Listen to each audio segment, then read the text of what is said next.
Hey Raghunath, tell everyone about our Patreon community. Sure, Kaustubha. The Wisdom of the Sages Patreon community is an incredible online yoga resource. If you like the type of yoga wisdom and culture we share on the show, then our Patreon community is a great next step. This is a listener-supported podcast, and any level of sponsorship will unlock a wide range of live and archived classes, talks, and even workshops. Raghunath teaches, I teach, and we have a host of other excellent teachers on topics ranging from yoga philosophy, asana classes, storytelling, Ayurveda, kirtan, cooking, meditation, and a lot more. We even have an incredible online Bhakti 12-step recovery group. So if you want to check it out, go to patreon.com/Wisdom of the Sages. All right, let's get it on. Om Namo Bhagavate Vasudevaya. Om Namo Bhagavate Vasudevaya. Om Namo Bhagavate Vasudevaya.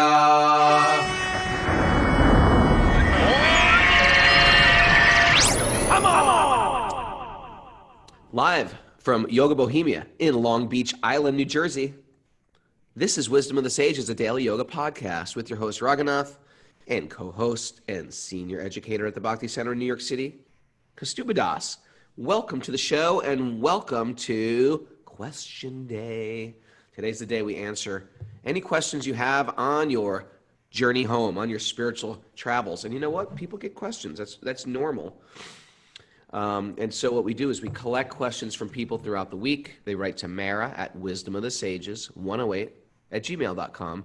She collects all these questions, puts them into files. She weeds out the ones she doesn't want us to see, keeps them for her own private crazy question collection, where she's going to publish a book. The crazy questions. No question is too crazy. We're just joking.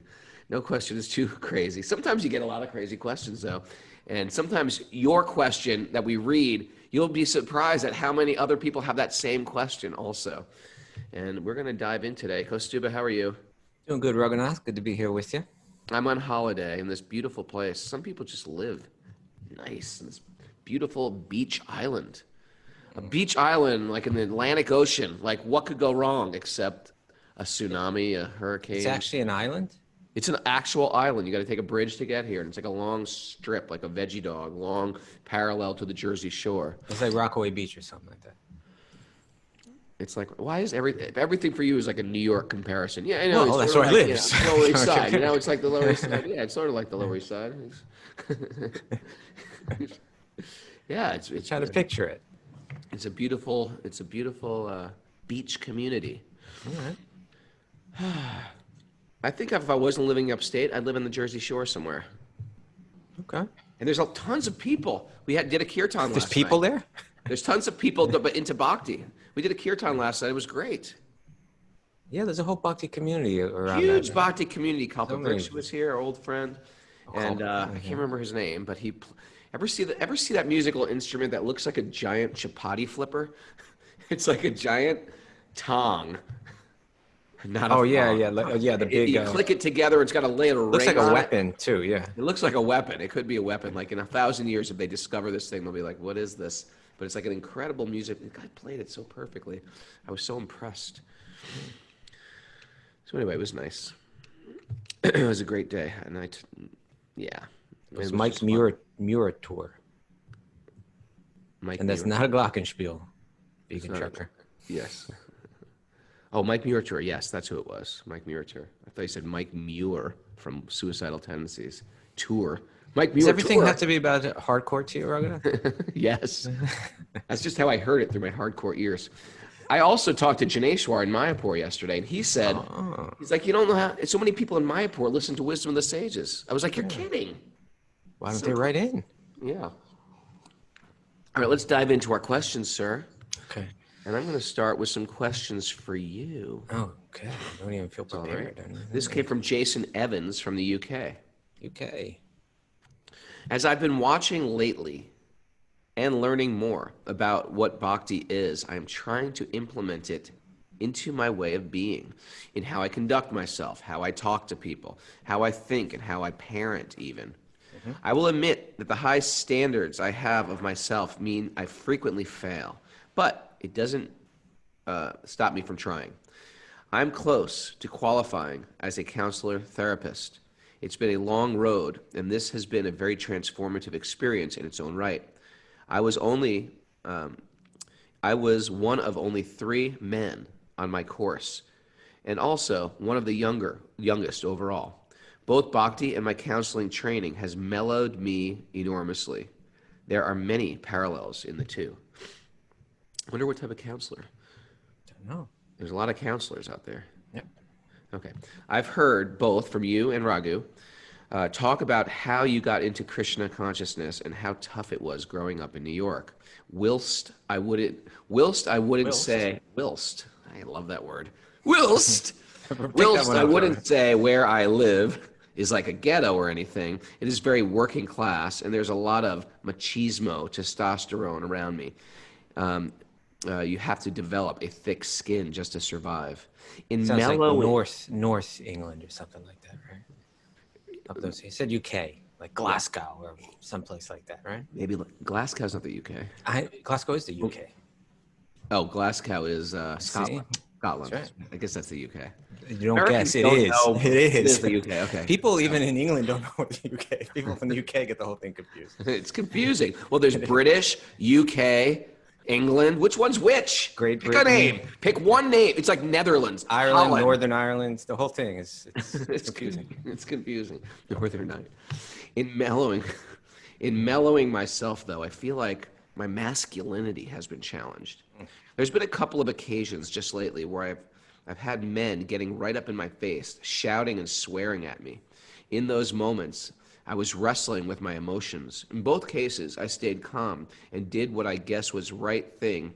But afterwards, there was this uneasy feeling. My ego or some part of me was like, you should have done something.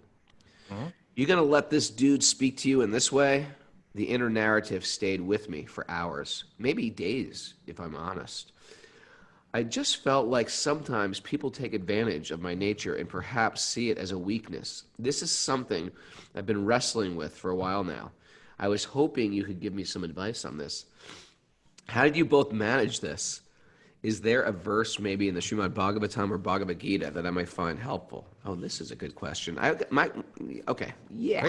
Great question. And you know, actually, a lot of the questions are similar to this today. There's like a theme going on. Yeah, you know? there's a theme of like men getting in your face.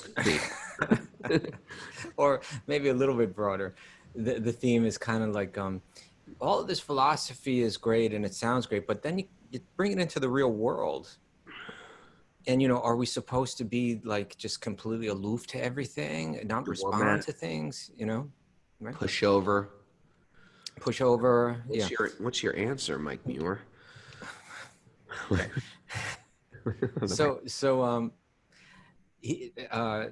Jason's asking, is there a verse in Srimad Bhagavatam or Bhagavad Gita? I'm going to share 2 things, Jason. One is a verse from Chaitanya Charitamrita, and one is a short story that Srila Prabhupada shares in a Bhagavatam purport. All right, but let's start here. This is real important. This is something that can be applied to the entire theme that we're talking about. There's this idea of the, you know, stereotypical saint, sage, sadhu, you know, that's aloof from the world. But how do we apply those realizations in the world that we live when we got responsibilities, or even we're just getting challenged in different ways? So this is important, that the practice of Bhakti-yoga, as it's presented in the Srimad Bhagavatam, it's not rigid. It has a broad range of possibilities in terms of how one can apply it or live it. So in other words, there's often a number of valid ways that one may respond to a situation externally, right? It's not that there's just only one way that you can respond that is valid or consistent with a Bhakti Yoga practice. There are different ways that we can respond externally, but internally, we need to be very aware of how we're responding. Because yoga is always about the mind, about the internal. And the value of any external aspect of the practice, including how we respond to people as we move about life, is understood in relation to how it's shaping the mind. So how you respond to this situation, we need to be aware of how is it further shaping my mind. You with me, Raghu? No, you're muted. Can't hear you. Yes, brother. Okay. You know, I've got my allergies. I tend to snort, sniff, and grunt a lot. So I tried to mute I myself. miss you when I'm not getting a response, though. You know. So here's the key. A key is that in our practice of bhakti yoga, as we move through life, there may be some contrast between our external life and our internal life. And we can see that, like in the Bhagavatam, it's mostly about two types of people, like the stories. They involve all kinds of people, but especially two types of people. Renunciates, like these sages in the renounced sages in the forest, and kings, people that had left behind, you know, worldly responsibilities entirely, and people that were like completely living in a world of worldly responsibilities. And so you get example of these sages that were like aloof to everything that's happening, even if they're being mistreated, you know, like the Avanti Brahmana you read about in the 11th canto, right? Avanti Brahmana. Yeah. And he's just like, he's getting abused left and right, you know, people verbally, physically. I mean, and he's just, you know, Jadabharta will also hear that he was living that life too, you know. He was a king in his two previous lives, right? People were just mistreating him, like really mistreating him. Yeah, and they were just totally tolerating. And he just tolerated, oblivious. Yeah, so is that how we're meant to go through life? Maybe, right? Or at least there's something that we can gain from that we might be inspired by through that. But we also hear about the kings that have a duty, a responsibility to step up, who actually embrace a certain type of ego, right? I'm going to play this role in society, and who deal with stuff. So most of us aren't called to live that first life, you know, at least not full on, at least not our whole life, at least not when we're married and working and all of those things in the world. But we are called to take responsibility in the world as part of our practice. Most of us practice that way. And so but the point that I'm trying to highlight is we may, regardless how we respond externally, what we need to be really attuned to is how is it affecting us internally. And a bhakti yogi may have an external and an internal life where there's some contrast. If you're talking, I can't hear you, Raghu. Maybe you're not talking to me. Has to unmute. Still can't hear you. Anyway, marriage, are you blocking out? Anyway, Raghunath, I'm asking you to unmute, but you got to figure that one out yourself. So I'll go on. That there's a story that's in the Chaitanya Charitamrita. There's a verse. Here's the verse. This was spoken by Sri Chaitanya to Rupa and Sanatana Goswami. So like, at first they were living a life of great material response. Practically, they were running the government of Bengal. And then later they became full-on renunciates living in the forest. And this is the verse. This was a verse written to them when they were approaching him. They wrote a letter to him. And they were saying, we want to give up all our worldly responsibilities. And we want to come and follow you. But we're living in these circumstances where we have to take up so much external responsibility. And this is the verse that Sri Chaitanya shared with him. It's Para Vyasanani Nari Vyagrani Griha Karmasu Tad Evasva Dayat Yantar Navasanga Rasayanam. That if a woman is attached to a man other than her husband, okay? and like, I think it's implied she's actually having an affair with him, right? Like a paramour lover. If a woman is attached to a man other than her husband, she will appear very busy in carrying out her household affairs. Maybe even more busy than usual, right? Like she's being real responsible because she doesn't want anyone to catch on. Sneaky. But within her heart, she is always relishing feelings of association with her paramour. Okay, so it says that Vyagrapi Griha Karmasu, although she's very zealous in her household affairs, Asvadayati antar, within antar, within, right? Like we say antaryami or whatever. Antaryami. Yeah, within herself, she is tasting something within. And what is that? Navasanga rasayanam, this new relationship. That's what she's relishing on. So the reason why he brought that up is he was saying, you may have to act a certain way externally, but internally, you're relishing a special relationship. And for us, that relationship was with God in the heart, the Paramatma right there in the heart, that we can relish that even so, for instance, and now bringing it back to Jason's original question, you're walking down the street, some guy gets in your face, right? And you're thinking, oh, I'm a man, right? This guy's like challenging my manhood, Now, in some circumstances, you may have to step up to protect someone, because it's the right thing to do. But in many cases, you actually don't need to, and you can just tolerate it. You can just walk on, and internally, you're relishing a relationship, right? Or even if you do have to respond externally with that male ego, that's not me, right? Internally, I'm a servant of Krishna, and this is where it gets interesting. That Krishna, he's got these qualities, right? We call Krishna Bhagavan, and that's because he possesses these 6 qualities: wealth, power, fame, beauty, knowledge, and renunciation. And our problem is we try to usurp those qualities of God and wear them as if they're our own and enjoy through them separately from God. But we may have to take those, like here, like power, for instance, and apply it in the world. But like saying, I'm taking your opulence, Krishna, and I'm using it in your service, right? I'm using it in your service. So we have to be like really careful to understand, in my behaving a particular way in this world, even externally, if I had to behave a different way due to my responsibilities, am I trying to relish the taste of being that Bhagavan myself, or am I using it in service of Bhagavan? One is helpful for bhakti, and the other is detrimental. Nice way to put it.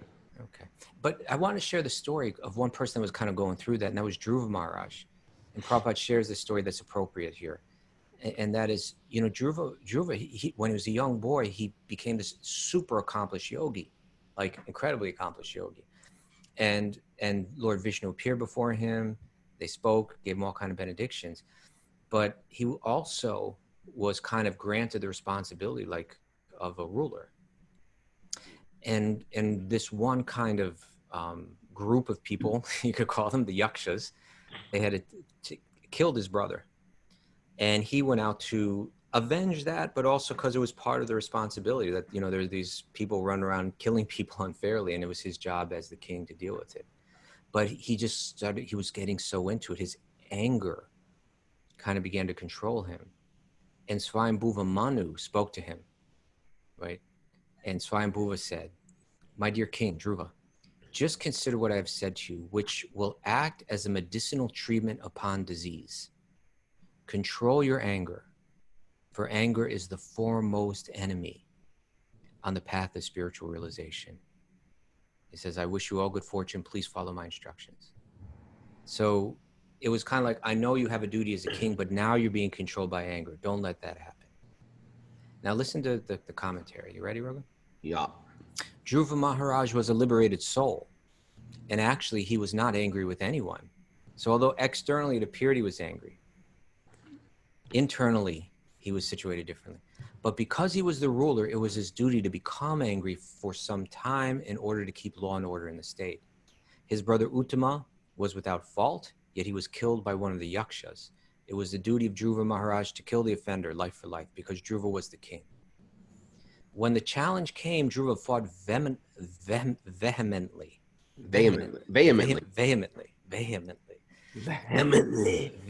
and punished he punished the yakshas sufficiently. But anger is such that if one increases it, it increases unlimitedly. Isn't that true? Yeah. Ever feel that rising up in you? Yep. In order that Dhruva Maharaj's kingly anger not exceed the limit, Manu was kind enough to check his grandson. Dhruva Maharaj could understand the purpose of his grandfather, and he immediately stopped the fighting. Now, this is important. The words Shrutena Bhuyasa, by constantly hearing, that's what it means, are very important in this verse. By constantly hearing about devotional service, about bhakti, one can check the force of anger, which is detrimental to the process of devotional service. And then he goes on to tell this story. He says, Dhruva Maharaj is becoming angry with the miscreants was quite appropriate. There's a short story in this connection about a snake. You know this one, Raghunath? About a snake who became a devotee upon instruction by Narada. Since ordinarily a snake's business is to fatally bite other living entities, as a devotee he was forbidden to do so. Unfortunately, people took advantage of this nonviolence on the part of the snake, especially the children who began to throw stones at him. That's rough, right? You try to be good. You're trying to be good, and the kids are torturing People get in your face. They start to harass you. After a while, the snake met his spiritual master Narada, and he complained, I've given up the bad habit of biting innocent living entities, but they are mistreating me by throwing stones at me. Upon hearing this, Narada instructed him, don't bite, but do not forget to expand your hood. You know how the cobra can do that, right? Good advice, Narada. Do not forget to expand your hood as if you were going to bite. Then they will go away. Similarly, a devotee is always nonviolent. He is qualified with all good characteristics. But in the common world, when there is mischief made by others, he should not forget to become angry, at least for the time being, in order to drive away the miscreants. So I'm not saying, I'm not trying to say how we will respond in any particular instance. There's a variety of ways that we may respond. And to be honest, I walk the streets of New York and I deal with the exact same kind of, I think, tension that Jason is talking about here. Like, it's brought up, I know in New York for sure, right? It's like, it's such a struggle for every little inch of the place, right? It's like, it's such competition, and you get raised and trained to like stand your ground, but how much of that is really necessary? And so a lot of times you just swallow it, and you relish that inner relationship that you have with God in your heart. And if you have to step up, then that's another thing. You can do that. But at the same time, we want to make sure that we're not trying to enjoy and relish that I'm the, Ishvaraham Mahambogi, I'm the controller, but that we are only responding on behalf, and we can let it go. So we can consider, to wrap it up, just a few short thoughts that can be contemplated. Do I have my emotions under control, or am I being controlled by my emotions? That's one thing we want to consider. Either way, should we respond? Am I serving Krishna, or am I trying to usurp Krishna's role? I think these are the things one has to answer. And in most cases, we probably don't, unless we have a particular role in life where we need to be the protector. Sometimes we have to protect our family. Sometimes we have to protect an innocent person. Sometimes, we're like a police officer. We have a broader, role in protecting others. We step up. We embrace that ego. We embrace that role.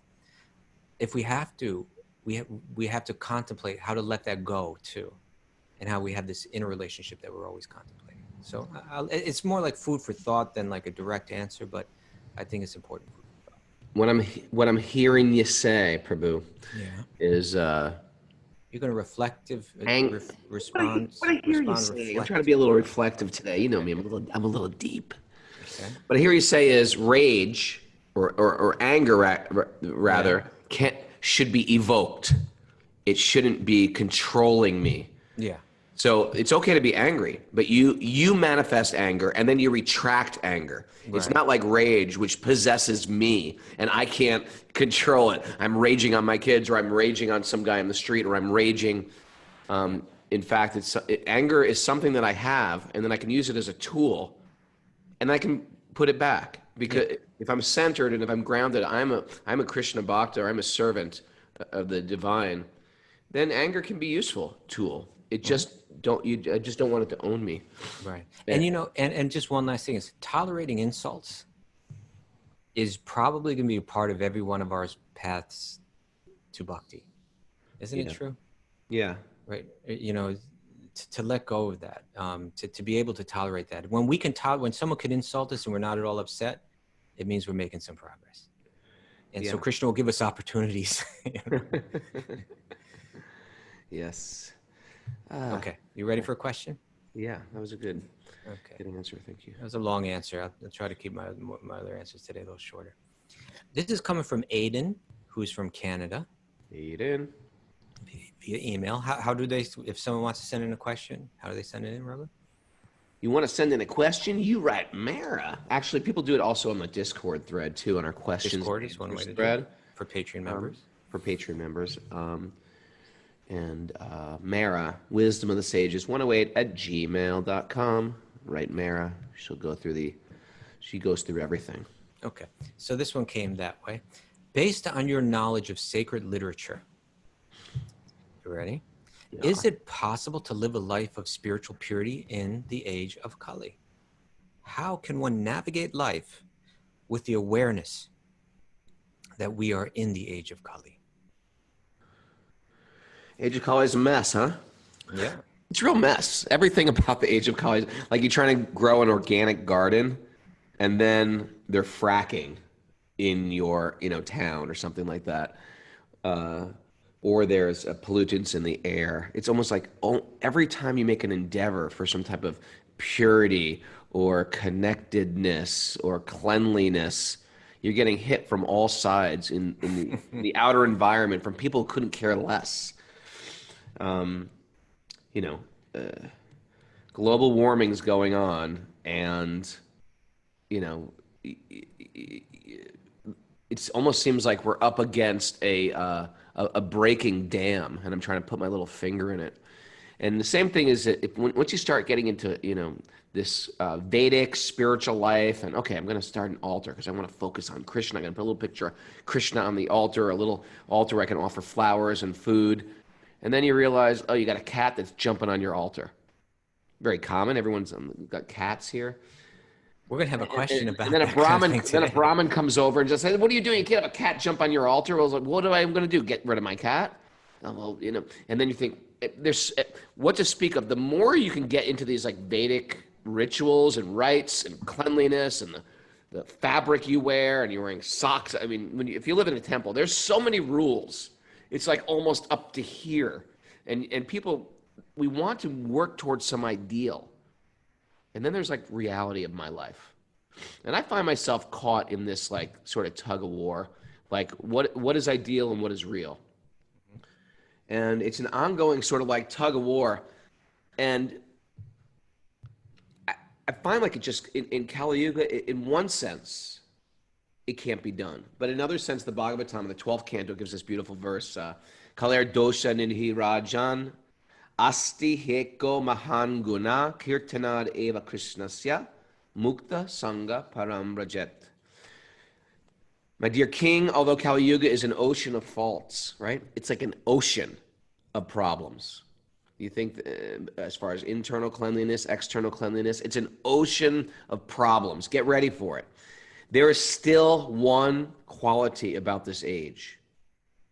Simply by chanting the Mahamantra, one can become free of material bondage and be promoted to the transcendental kingdom. So in almost like, there's like a special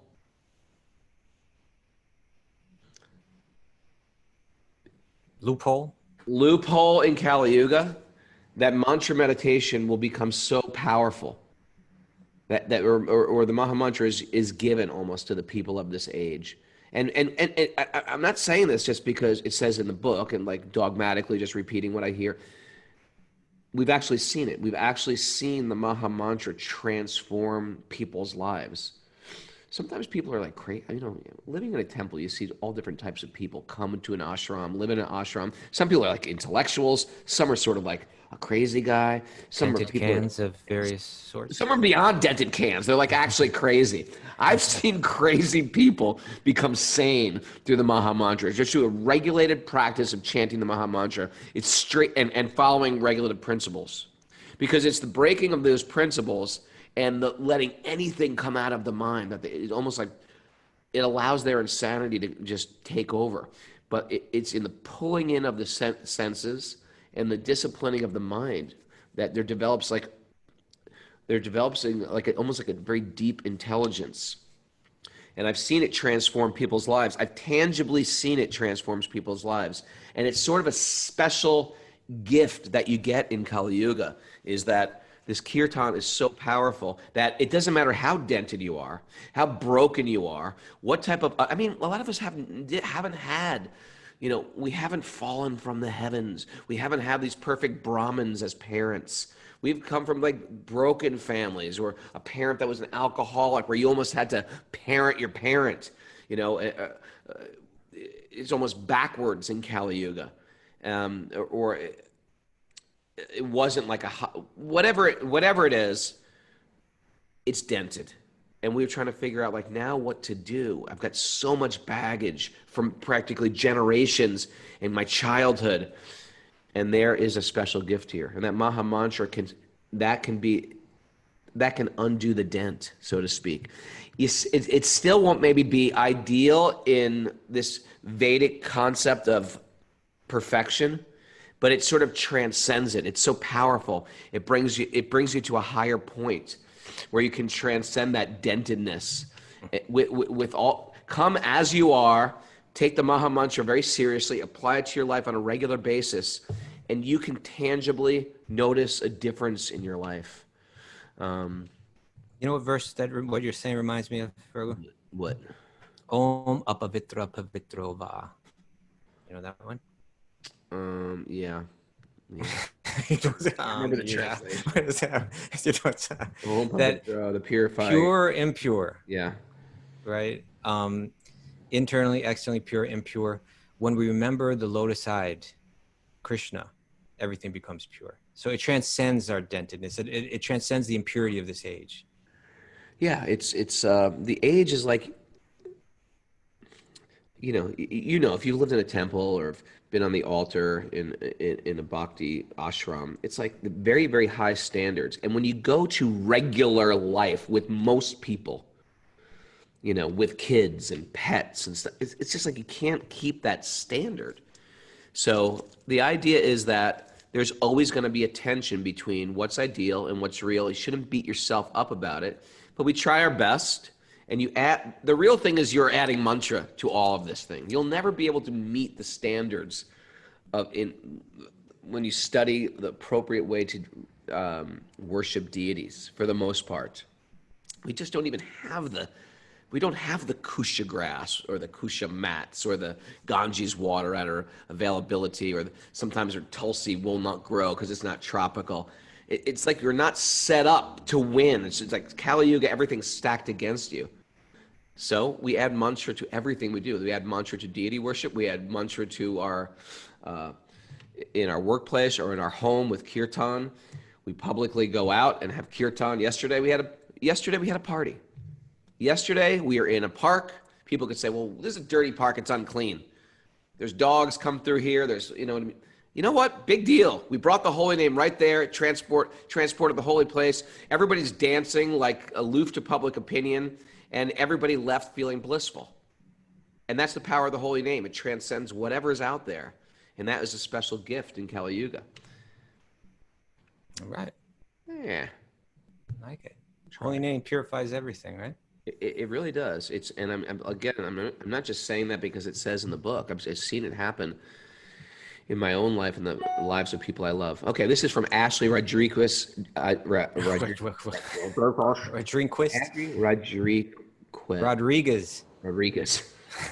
I gotta brush up on my Spanish. And this Love Ashley Rodriguez. She's one of my favorite people. Great soul. Great soul. Where's she from?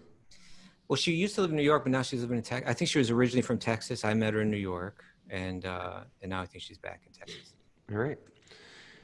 I'm wondering what our role is during Kali Yuga. Of course, we have our responsibilities within our family. For me, I'm a wife, I'm a mother. That's my main focus. I don't really watch the news or put my focus into negative things going on in the world, but they are occasionally brought to my attention. I hear about some awful things happening in our society, really terrible, that involve many people that contribute to the leading of our country and influence so many people. My response tends to be, well, it's Kali Yuga. It's ignorance and darkness taking over our society. There's not much I can do about that. Let me focus on my family. I really don't even like to discuss these things because I feel it just plagues my mind and heart. Gives this darkness way too much of my energy and attention. I'd rather focus on good, on Krishna, on service to Krishna, on my family. I've been told, you got to know what's going on so you can protect your children. I just wonder if choosing not to engage or really educate myself in the negativity in the world, is that the right way to go? Is there a role we are meant to play in Kali Yuga to help? Is there any hope in negativity, reversing in things getting better during Kali Yuga? Good question. Timely question. Yeah, and yes, there is hope. As a matter of fact, it's even predicted that things are going to turn around, that there's no force more powerful than that of bhakti, of divine love. And then they're going to get worse. Well, okay, that's later, but that's this. But we got about 10,000 years. Don't This sweat. world is always in cycles, right? Yeah, it's like winter. It's like winter season. It might have a warm day in January, and then it's going to get cold. Then it's going to become spring again. Yeah, and so we're going into the cold age, but at the same time, there's this unique benediction. This is in the Bhakti tradition that mentions that we're at the beginning of an era where bhakti will really light up the world, warm up the world, even in the cold age. So that's there. But, getting to the essence of this question, it seems to me like, you see, part of what I see in Kali Yuga is people fight over stuff, and we have very little ability to see nuance, to not respond emotionally. And I see a lot of what's going on now is that people demand that people respond in a particular way to any particular issue. Rather than realize that there, as we're discussing in the previous answer, that there may be a number of valid ways that one can respond. And so what I'm hearing in Ashley's question is, there's a ton of negativity. You turn on these news channels, 24-hour cycles of it just kills your spirit. Of a particular agenda, a particular angle, a particular vantage point. And it goes beyond just being informed of what's going on in the world. It becomes like a cycle of negative thought that you just get lost in and that you can't turn away from. It's like poisoning you and you can't turn it off, And I think as a yogini, Ashley's sensitive to this and she's feeling that. And she's also, just on a very practical level, said, I don't have a platform where I'm reaching thousands and thousands of people. And I have a family that's right here. I have children that I'm raising, and I want to focus on making sure I'm giving them everything that they need. And I appreciate that. I think that, I think, Ashley, you should do whatever it is that you need to do to remain a force of positivity and spirituality in this world. And for some people, that's going to manifest in a large way. Some people it's going to manifest in a smaller way. That's not really our choice, but our choice is to do what we need to do to remain that force of good. We over this past week, we've been reading about this special person, Shamli, who passed away. And again, her roommate, who had nothing to do with the practice of yoga or bhakti or anything, said, you are always a force for good in this world. I think she said, you always have been and you always will be, a force of good. The person felt that positive energy. And so just by absorbing her mind in devotional service and bhakti, people felt that. And I think I mentioned earlier in the week that I think it was Mother Teresa that said, we may not all be able to do great things, great here meaning like big, great, you know. Yeah. We may not all be able to do great things, but we can all do small things with great love. And that just may be how you care for your children, how you cook for your children, how you the values that you instill in them. To me, is like, if that's how you spend your life, you know, then if you can instill, if you can embody within yourself the qualities of a true Bhakti-yogi, and if you can, even on a small level, instill those values and exemplify it and encourage others to live according to those values, then I say that's a life well lived. And yeah, I do think that we should be relatively well informed about what's going on in this world and sensitive to it and do whatever we can to help. But that may, you know, to truly be able to do that as well as possible, we may have to be conscious not to just get lost in that world of all the negativity that's going on, to absorb our mind in that positive message of Bhakti Yoga, and to share that on whatever level that we can. Think globally, love locally. Okay. Okay, so that's my answer to Ashley. Ashley, I've been for some time meaning to get back to you on a question you asked me, and I haven't. I forgive me for that. Kaustubha, ever feel like it's like we have so much information now that it's almost beyond our own human intelligence to take it all in? Like at one time, it's killing people. It's killing people. First of all, there is so much information, and we're only getting, if you think about it, even information, if you tell me the information between maybe you and your wife, you're going through something, your wife's got a whole different perspective than you have. Yeah. And you have a whole different, that itself, now put that on a city level, on the nation level, on a unit, and how much information are we hearing from Africa every day, or South America? And there's so many countries in South America, and we have just a limited amount of information, and we think we're getting the news. How are you supposed to understand globally the entire news that's out there? And if the news that you're getting is valid or not valid. And if it's valid, whose side is it? You know, who's got an agenda that's training me to think like this? It's like, it's almost overwhelming.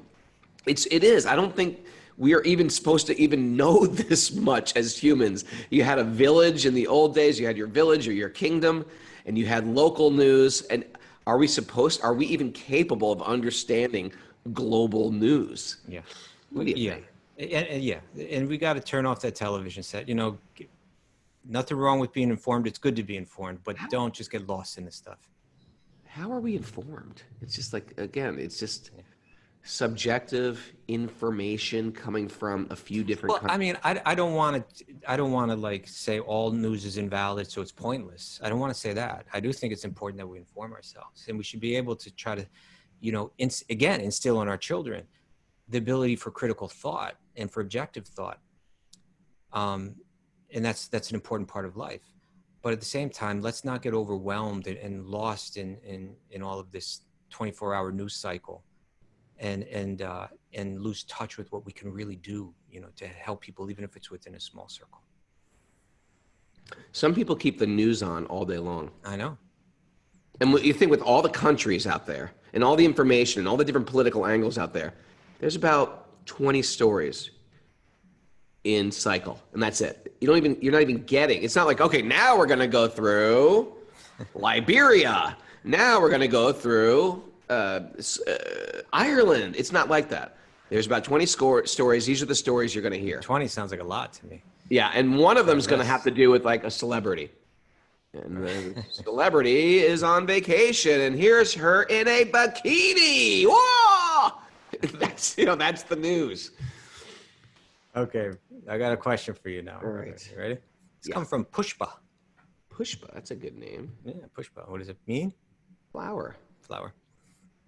There has been much commentary recently about not seeing faults in other people in a way which would change or disturb your own heart or consciousness and behavior toward that person or people. I think she means on the show. There's been a lot of commentary lately. Not seeing faults in others. What if that fault or behavior is part of a consistent pattern that has negative impacts on other people and or a community? So that's getting right back to that tension that we spoke about at the beginning of the show, right? That's kind of a theme for today. We want to be not seeing faults in others, living that internal spiritual life. At the same time, sometimes externally, do we have to deal with something if it's creating a negative impact on other people or other communities? Raghu? Yeah. I know I'm going to really struggle in this world if I'm trying to change people or situations that I cannot control. I'm really going to struggle in this world if I cannot, if there's people I want to change and I have no control of how they react. So trying to change things you can't change, it's setting yourself up for problems. I find the best we can do, especially if we're intimate related with these people, is how can you manage it?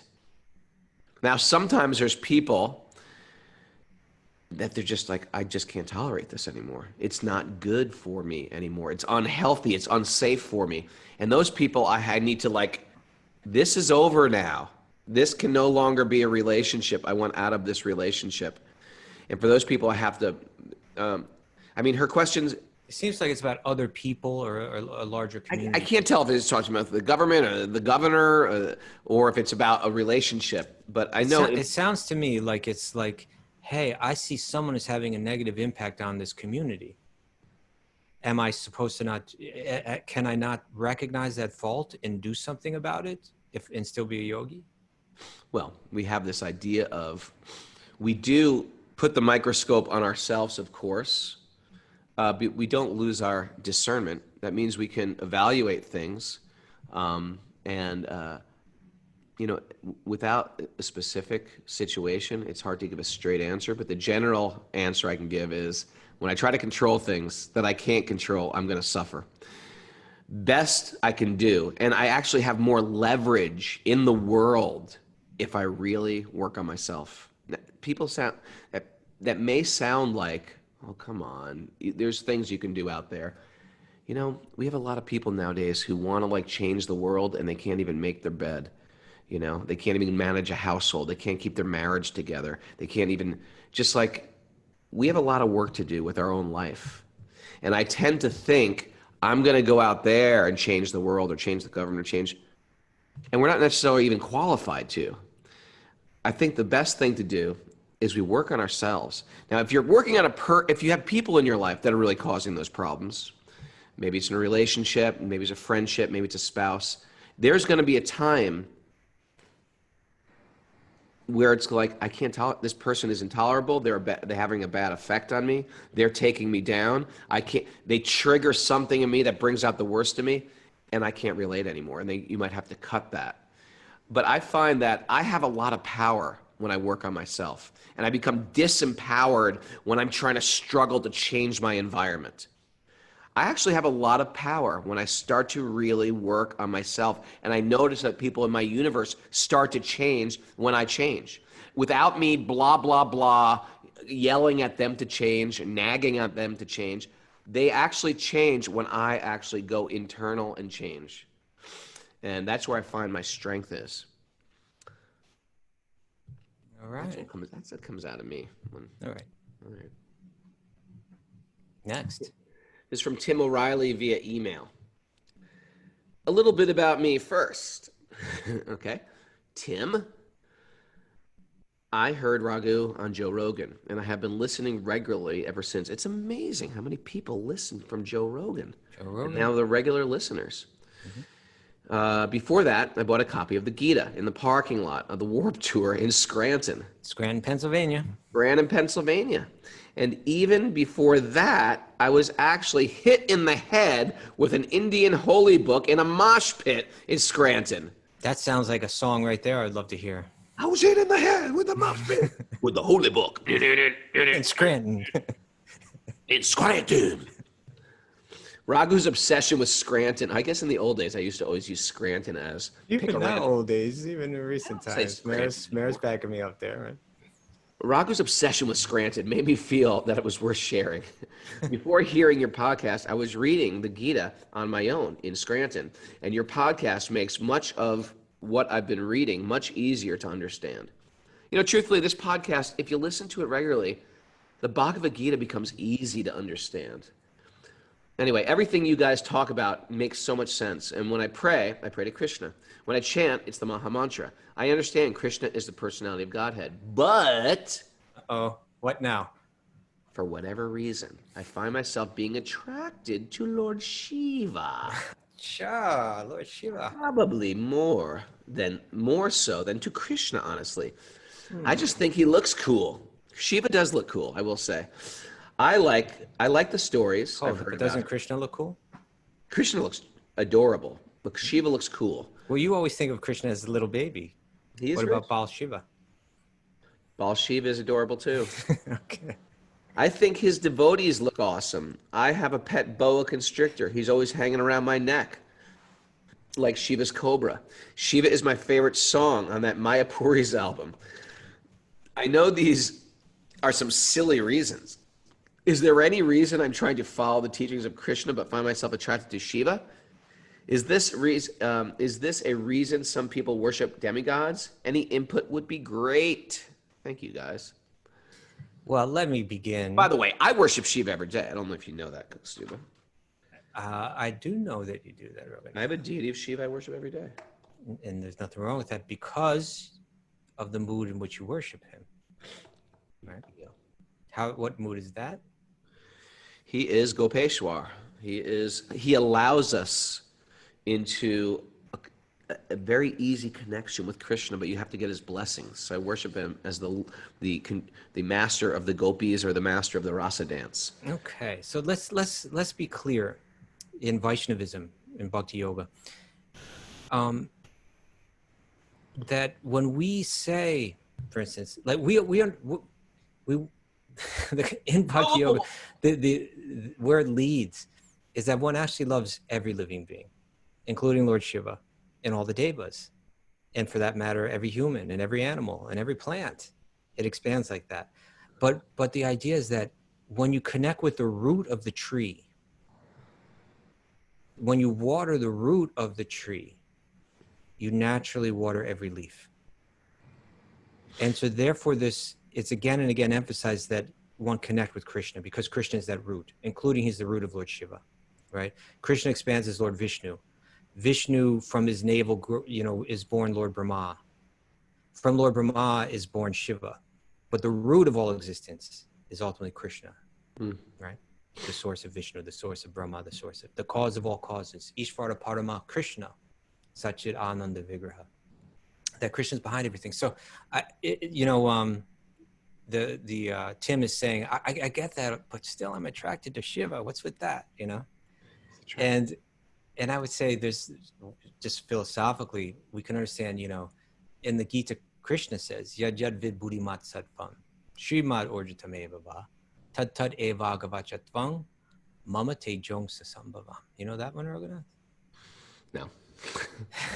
I don't know it. Yad Yad Vibhuti Mat Sattvam. He's saying, know that all beautiful, glorious, and mighty creations spring from but a spark of my splendor. Of my splendor, right? I know the English. Wherever we see something that's attractive, we understand that ultimately that's a spark of Krishna's splendor, including Lord Shiva. In certain Puranas and you'll find in the Nectar Devotion describes that Krishna manifests 64 qualities. And Vishnu manifests 60 of those 64.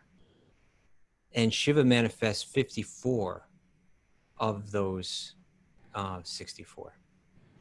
And then the regular living entities still so I share this to say that whatever Shiva has that attracts you, understand that is Krishna, right? That is coming from Krishna.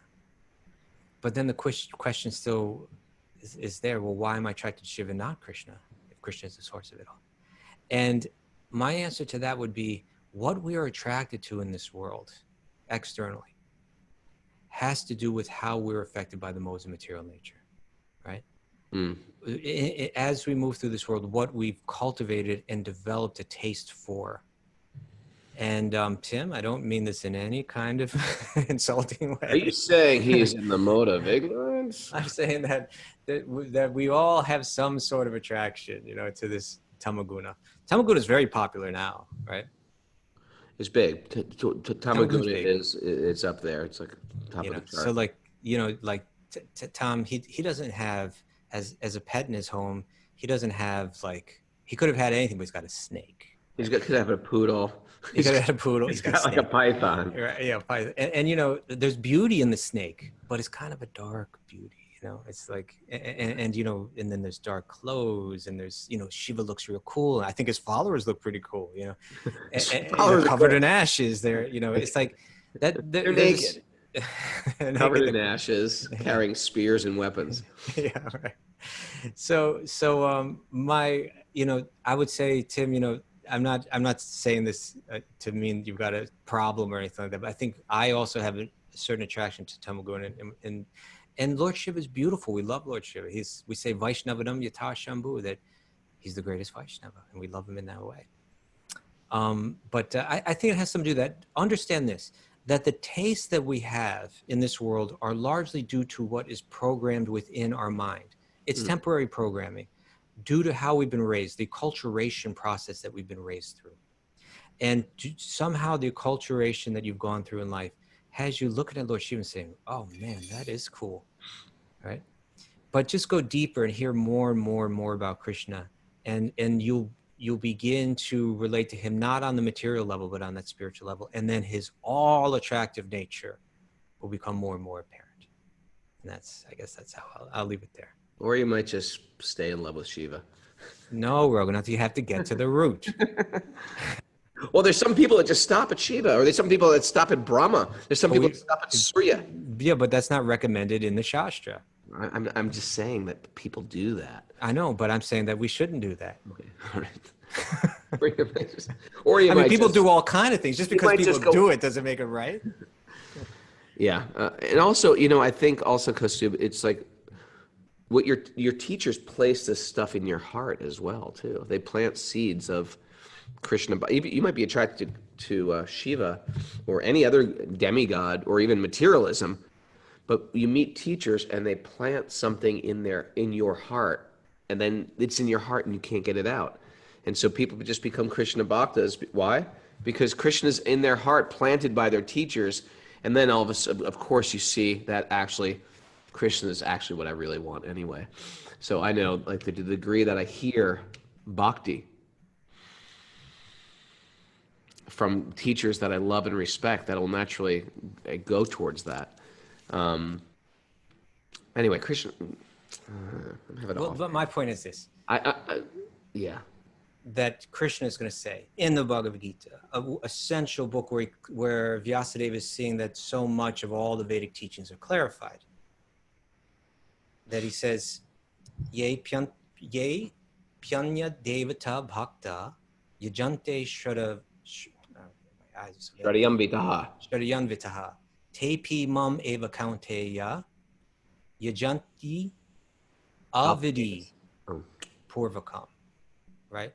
Avidi purvakam means, like, vidhi means to know the right way. Avidi means it's done in the avidi purvakam means it's done in the wrong way. You're worshiping me, but in the wrong way. So Krishna's saying that if you're worshiping a deva, you're ultimately worshiping me. Why? Because everything they've got is coming from me, but you're doing it without the full understanding. Yeah. Right. This is one where Prabhupada actually translates it even in like softer. Usually Prabhupada translates things like harder. Right. Avidi purvakam means in the wrong way. In the completely wrong way. But he translates it that whatever person may sacrifice to other gods, O son of Kunti, is really meant for me alone, but it is offered without true understanding. So the Gita is going to try to take us to deeper levels of understanding. And when we get there, we see Krishna behind everything, including Lord Shiva. All right. Sometimes my 6-year-old will go to one of my older kids and go, "Can I watch TV?" Better you just go right to the parent. Mm-hmm. Better you go right to the parent. The parent will give you the absolute, okay, here's the deal. Or you can go to a higher level manager in a corporation. What if you have access right to the boss or the CEO? Go right to the CEO. All right. Anything the CEO can fire the higher level manager. Right. So we want to go right to the top here. All right. That's one way to explain it. Okay. You ready for the next question? Yeah. Are you really ready? No. You look a little, like You you're know, a little tired right now. I want to see you. I did a class from jumping 8 around. a.m. tomorrow. I'm going to blame Katie. No, we did a class from 8 a.m. tomorrow, yoga class. We had 4 hours of Hari Katha. Then we took a break, went to what's that restaurant called? Living on the Veg, a vegan restaurant Oh, here in that's Long like Beach a Island. New Jersey Bon Jovi style of thing like that. Living on the Veg. I think it's New Jersey straight edge, vegetarian, vegan. Okay. And then we had a kirtan. So I went from 8:30 in the morning to like 9:30 at night. Well, Bon Jovi's living on a prayer, not living on the edge. Yeah. My bad. Okay. Okay. Well, you see, my point is, I want to see you alive with, because right now you're about to get a Harshal Gore question. Harshal Gore every week. The Harshal Gore show. Yep. What's up? Harshal Gore from the UK via email has asked you, Raghunath. Okay. And you got to be ready for this question. Okay, I need to Harsh. see you like alert, on your toes. All right. He says, I really enjoyed the Austerity of Speech, Vachavegam episode the other day. That was entitled How to Talk Like a Yogi. Mm. Very relevant for me right now. Speech and spoken words causes so much misery and anguish in our lives. Here's the question. And this question is similar to the first one that I answered. I'm trying to be sattvic in my speech with others. Always listening first, trying to please, appreciating and uplifting. However, recently my coach said to me, it's not helping me in the business world. All right? Her view was I could end up in an adult-child relationship subservient with my boss and peers. She also said I need to stand firm with people who are aggressive towards me. I need to have a strategy to get ready for conflict, have words and language ready for a counterattack. A tougher me will ultimately give me the gravitas to succeed. Are all these games necessary? Why can't I just be myself? I understand I need to protect myself from others, not be trodden on. But it's hard to be someone I'm not. What are your thoughts on this, Raghunath? I'm so glad I'm not in like the corporate workforce. That's my first thought. I was like, oh my God, the stuff you got to do just to move ahead. Out there. It's brutal out there. I have a lot of fight in me. All right. I got a lot of fight in me, but I didn't like it. I didn't like that version of me. So I radically changed that persona. I do think there is a way to be fair. I think you are very firm, yet, yeah, I think you're very firm, but you're not a pushover. I guess you're not a pushover. You're very. But you are a firm. pushover. Actually, you are a pushover. You're not even very firm. No, I think you're firm, not a pushover, but at the same time, you're a gentleman. And I think there's a way to be in the material world, even in a competitive circle, where you're sort of like, this is how I stand, this is who I am, this is what I think, and you can also be. And I still love you. And open, and you're not driven by your ego or nasty. Yeah. I mean, a lot of times in the world, it's so driven by competition and envy and wanting someone else's position. I don't think that has to be there. In my workplace, I don't find it that much. I work for myself. I do my own programs. I surround myself with either, high-level yogis like yourself or sincere spiritualists, endeavoring spiritualists like Mara. I feel I don't have to go there anymore with that persona. So sometimes the deeper you get into the yoga system, the more you realize, I don't want to be that guy. And that's a very reasonable thing. You could say, I don't want this whole career path. That's over. I couldn't care less. But I do think there is a way to be dharmic and to be straightforward and to be truthful and honest and also be firm within your integrity. And not just be manipulative and backbiting or stab people in the back. I think that's very reasonable to be. You know what? I don't know anything about the corporate world. Like, I've never lived in it.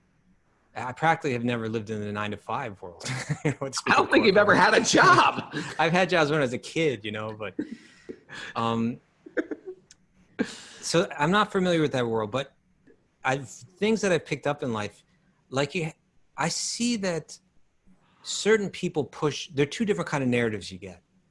And one of them is kind of like this Donald Trump art of the deal, kind of like, or what do they call that guy, Gordon Gekko or whatever it was? Gordon Gekko. Greed is good. Yeah. Some people push that narrative that to be successful, it means being like this cold-hearted,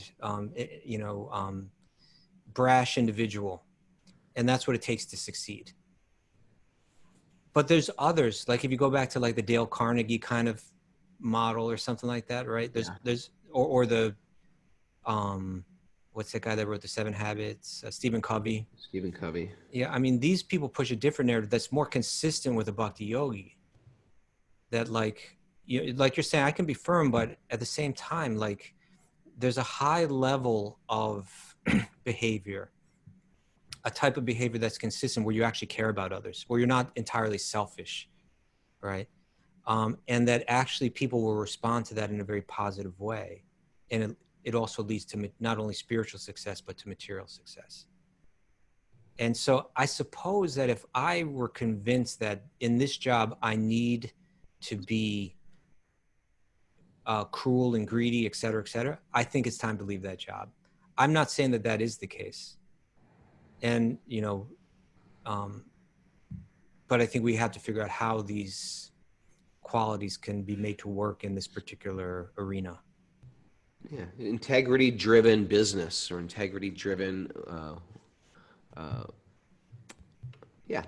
And maybe your coach is onto something, like maybe you've been misapplying some of these principles in such a way where you are getting walked on. You need to stand up. But if that is the case, then I'd say, but there's got to be a way to stand up and keep that devotional integrity. I also think it goes back to that question you had in the beginning of the class about manifesting, but not having it control you. Right. You can manifest a firmness, and it can even come out even on a little loud or a little raising your voice or a little, and then you pull it back and you're soft. So you're sort of like, you're out there, you're sort of firm, and you're almost like a tiger sometimes, but you can pull it back and withdraw it. And you also use that example of you have like an inner affair with Krishna, but you have to manifest this in the workplace. But there will be a point where if it gets too intense, you just may not be attracted to that persona that the material world is encouraging you towards. I like integrity-driven workplace. Yeah. Okay. And I think people, even your higher ups, will appreciate that. It's a new model for success. But maybe it's not even new, right? Like I'm saying, Dale Carnegie was speaking about that. The 40s. Okay, I have a question. This is from Cherry! Via email. Cherry is a Zoomer. Cherry's a Zoomer. I have a question about what to do if you disagree with a teacher's thoughts or ideas. Mm-hmm. There are several things that Prabhupada has said that I disagree with or don't feel comfortable with, including his perspective about having pets. What about boa constrictors? Yeah. Pythons. From Chasing Rhinos with the Swami has told us why don't you explain what that is? There's a book. There's a book by Shamasundar who we're going to get on the show next week, right? Yeah, and so Shamasundar traveled with Prabhupada. He's a very cool, adventurous person. You can't miss this show next week. He was the one who lived with John Lennon and introduced. He got a visa for Prabhupada to go to Russia during the Iron Curtain and Soviet Union. Very interesting, fascinating guy. Fascinating. And so he wrote this great autobiography, his own biography of traveling with the Swami. It's called Chasing Rhinos with the Swami. And the idea is that Prabhupada used to say, go for the rhino. Is that the expression? Yeah, actually, it's actually, the real thing is actually hunt for the rhino, right? But I think he didn't want to use that title because of the people might misinterpret it or something like that. But Prabhupada would say, you hunt for the rhino, because even, in other words, you take up great challenges is what it really means. That's what it means. It means you take up not only if there's a challenge out there, take up the greatest challenge. Yeah, go for it. Even if you fall short, you've been reaching high. Right, yes. So the Swami... And he really had that relationship with Prabhupada where he said, I'm going to reach the Beatles with it. I'm going to find the Beatles. I'm going to make the Beatles into Bhakti. Stuff like that. We're going to turn communist Russia turn it onto Bhakti. We're going to, they were just shooting high. Has done. It's amazing what this person is. I'm going to line up, right from the beginning, I'm going to line up a program for Srila Prabhupada with Janis Joplin. With the Grateful Dead. Like, why? Like, you say, well, I can get some local band to do a benefit concert. No, I'm going to get the Grateful Dead and Janis Joplin to do a benefit concert. Yeah. Why not go for the rhino? That's the idea. So he has this book called Chasing Rhinos with the Swami. And he said, the Swami had told us that living with cats and dogs was not hygienic and would distract us from our spiritual progress. Janaki took her cat and left him with her Aunt Edna. We were all attached to our dog, and the Swami seemed to like him too, that we wouldn't even think of giving him away, yet we knew it was probably just a matter of time. There were other things that I've read that Prabhupada said or I didn't sit well with me. And honestly, in the Bhakti community, I don't feel like I can question or ask about it. So I'll ask you, is it okay if you disagree with a spiritual teacher? There are certain elements that just don't feel right. So what am I to do? This one came up most recently, and as a cat lover and mother of a tabby named Pistachio, I was really upset by this lack of compassion and love towards animals. Okay. Yeah, what about my dogs and pets? And what is a tabby exactly? It's tabby's like the orange cats. Orange cats, okay. Well, we've got a lot of cats and dogs on the show, actually. Yes, we do.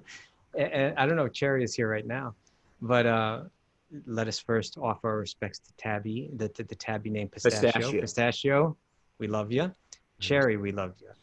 There seems to be two kind of questions. I mean, there's one question that she's asking. The fundamental question is, let me try to find it again. If you disagree with the teacher's thoughts, is that okay? Right. And then I think a second question was kind of brought up. Does Prabhupada not have compassion for and love for animals? So I want to address both of those. All right. So, and she also mentioned, I feel like in the Bhakti community, I can't ask this question. No, you should always be able to ask that question, but we should just ask it respectfully, which you've done here, right? We should be able to, any kind of question that we have, we should be able to bring up. And so I appreciate your bringing up this question. And we want this program to be a place where people can ask questions, sure. Hard to ask questions too. Yeah. Platform to be like that. So now let's first deal with the first. Say I'm receiving teachings from a spiritual teacher, and it's been beneficial in my life, and I've developed a certain level of faith. But then I come across these road bumps where the teacher's saying something that doesn't, I think the way that Cherry says here, doesn't sit well with me, upsets her in some way. So then I would suggest that we consider certain things. First of all, am I fully informed on the teacher's views on this particular subject? Or am I coming to a conclusion while being only partially informed, right? Like I read one thing in this book and it said this, and now I've come to a certain conclusion.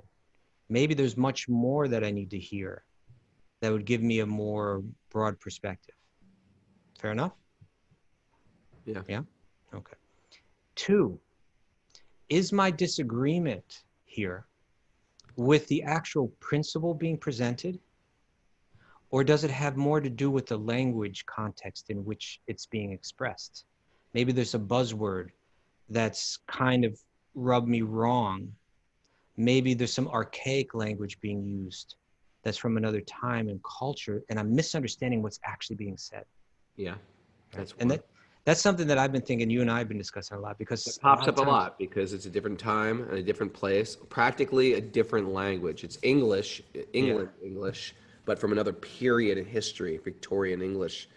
And maybe in the coming week we can go deeper into this, but it occurred to me that Prabhupada, there's this verse in Bhagavatam where it says, even if this Bhagavatam is imperfectly composed, it's meant to bring about this revolution. And Prabhupada, he wrote in that commentary, and I have the quote right here. He says, I think this is so nice to think of Srila Prabhupada in 61 or something like that, sitting in Vrindavan, as a like a 66-year-old man or something like that, planning, not knowing how he's going to come to America, but determined to do it and to bring the message of the bhakti through the Srimad Bhagavatam to the Western world. And he writes this. He writes, in presenting this matter, the Srimad Bhagavatam, Bhakti-yogi, in presenting this matter in adequate language, our presenting this matter in adequate language, especially a foreign language, will certainly fail. And there will be so many literary discrepancies despite our honest attempt to present it in a proper way. So he's saying, you know, he grew up, he speaks Bengali, he speaks Hindi. English isn't his language. He's going to try to present all these subtle spiritual truths. And he knows, I'm going to use words in ways that misrepresent what I'm trying to say and all that. But he'll go on to say, but if we try to understand the spirit of it. So that's the first thing is, am I fully informed? The second one is my disagreement really based on it or on what's being expressed? Or is there some kind of language that's gotten in the way? And then third, is this subject one that's essential within the realm of the teacher's role, right? Like people are following Srila Prabhupada around with a microphone 24/7 and he's speaking on everything. But really, what are we meant to get? You know, medical advice, Right. relationship advice, all these different things. Or was he a person that was teaching us how to practice bhakti yoga, spiritual teachings? And that's the realm that becomes important. And then here's the fourth one. And the fourth one is understand the spirit. That's a beautiful way to just. Yeah. And the fourth one, can I actually be wrong? Maybe I'm wrong. It's just a tough one for us, right? Like maybe in my infinite knowledge, somehow I missed this one. Is it possible that my attachments or the culture that I've been raised in are clouding my perception of truth, right? Yeah. Maybe this person is actually saying something that's very true, but because of the way that I've been raised or because I have certain attachments, I don't want to hear it. Suppose I work in a butcher shop and I love it, and I'm dependent on it financially. I'm dependent on financially, or I've gone to school to learn how to cook meat and flavor meat, and so then someone all of a sudden says you shouldn't eat meat. I was like, then I sort of recoil. Well, and it seems like. That's a great point. To the degree that I'm attached to something, it's hard to hear anything. Right. So Cherry wrote that I was really upset by this lack of compassion and love for animals. Now, I would question, does Srila Prabhupada actually have a lack of compassion and love for animals? I mean, if you think about it, tens of thousands of people got inspired in a cruelty-free diet because of his teachings. Exactly. So yeah, I would say, like, for instance, if the entire human population were to immediately follow Srila Prabhupada's guidelines for how to relate with animals, I think this world would be a much better place for animals. Yeah, incredibly. And you think about how many lives were saved because of those teachings. Animals' lives were saved. Yeah. So what was Prabhupada getting at when he was telling Shyamasundar and his wife that, let me go back and read exactly what he said.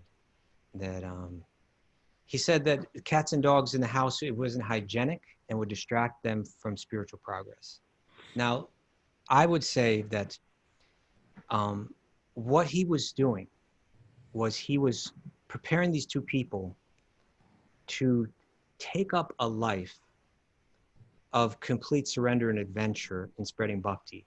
He wanted them to play the roles of brahmanas, people that were going to speak the truth, and he wanted them to live the life of brahmanas. And he was almost saying, get ready for that now. Now we read about, can our pets distract us from spiritual life? Can an animal distract us? Could we lose our focus? I would say yes. Right? We read about it in Bhagavatam, how Bharat Maharaj became captivated by the beauty of a deer, and he began to become lax in all his spiritual practices. So that is a possibility. And knowing these two people, and knowing who they were in their practice, he may have looked at them and said, it's better for you not to be taking on pets. You'll be losing your focus. I mean, if a little animal is cute, right? Especially if he's sending them out as like a missionary to the Beatles, it also, you got to take these things. They're for particular people at the time as well. It's not just Yeah, within months, they were sent to England to spread bhakti to an entire new continent. And they were incredibly successful at it. But if they would have said, I'm sorry, we can't go because we had to take care of our cat. it would have affected their spiritual growth. Yeah. And what to speak of just becoming distracted, you know, that we spend so much time and energy and emotional, you know, with the animal. And because it's cute, because it's furry. It's all You know. unique, Kosu. I think if Yeah. you had pets and dogs at your apartment, I think it would distract you from spiritual life. I think And I don't think it distracts you. I actually don't think it distracts you. I don't think so. I think it helps the spiritual life of my entire family. For example, Sachi's been dealing with all the deaths of these little animals this year, and I think it's helped her my daughter, in transitioning these animals to, you know, she basically is like in hospice with these animals. And I think for children to see death go on with an animal, it's an important part of understanding that we can't control and own everything, that we are all come into our life and we die. That's a huge part of spiritual life. Please tell me you haven't been killing all the animals that have been dying. Well, Well, it's an important part. It's an important part to see animals die, and that's why.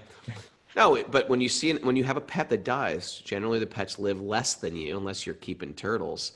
But they die, and to be with an animal that's dying, and to be there and cry and mourn for them, and to you know, she takes them right into the altar, gives them Ganges water, gives them Tulsi, chants in front of them. These are huge spiritual lessons for a child, and also to give selfless love. I think it's a huge thing. And when Raghunath Swami comes and visits you, he doesn't say, hey, get rid of the animals. No, he pets the dog. But when you were My 21 dog years licks old, my feet, right? This is like a very spiritual dog. He's always at the feet of the devotees. But when you were 21 years old, he probably would have recommended you not to have animals. Yeah, I think the dog in the ashram would be a bad idea. Okay, so that's. But we had pets on the farm when I lived at the farm, and well, not exactly pets; they're living outside. yeah. So here's a particular quote from one particular book, which was an instruction to two particular people at a particular time. But I would say that it does not illustrate that Srila Prabhupada lacked love or compassion for animals. And when it comes to the hygienic point, and now I'm going to say some far out stuff here, just think about it for a while, right? But like, for instance, you know, there's a standard in India that's a different standard than in America, right? Like we allow cats and dogs into our homes. We walk into our homes with our shoes on, right? Commonly people do that. Whereas in India, you don't do that. It's seen as entirely unhygienic. You walk around the dirty world and then you bring it right into your home. No, you don't do that. You let an animal, like a dog or cat, you know, if a human being, and this may be a little graphic. You ready, Say a human being, you know, you looked out your window and they defecated on the sidewalk. Oh, you really have to use these analogies. And then they licked their entire body. Yeah. And then they rang your doorbell. You might be hesitant to say, hey, you know, Come on in. yeah, you know, and that's what these animals do. And so so in India, you say, well, we don't have those animals. We love those animals. We have compassion for those animals, but we don't let them in the house. And there's lots of animals here that we wouldn't be comfortable letting in our house, right? You gonna let the squirrels in? We do. Let raccoon. We do. We do let squirrels in. You're gonna let the raccoons in? You know, what animals will you let in? Do you let the geese run around your home? You got geese and chickens. Do you allow them to run inside the home? Actually, we don't let them run in. Okay, you know, right? Because it would be unhygienic, right? Yeah. And so it's just a different cultural standard, and there are different cultural reasons for it. But my point being is that I appreciate Cherry's love and compassion for animals, and I appreciate her sensitivity in bringing up this question.